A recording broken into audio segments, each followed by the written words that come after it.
Up till now we have seen the rotation of the stepper motor. Now we will going to alter the speed of the stepper motor. For this purpose we are providing delays at location 430 using these two machine codes, that is 40 and 00.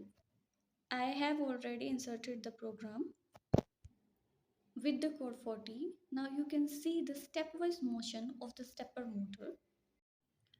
To insert the next code, we have to again press the reset button. Now we have to put 00 at location 430.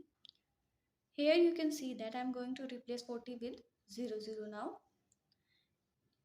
We are going to press reset.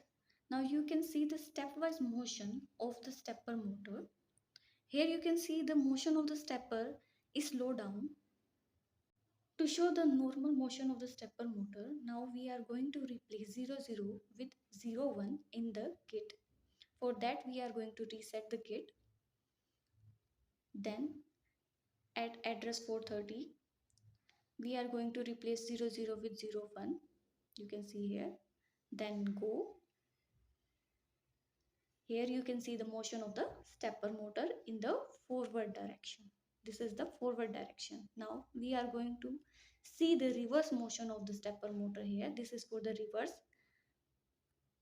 In this kit, now we are going to provide the required replacements at certain memory locations.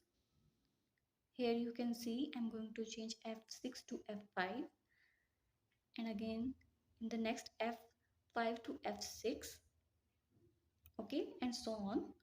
Now we are going to reset the kit. Then we are going to press G for execution. You can here see the reverse motion of the stepper motor. So our experiment is done.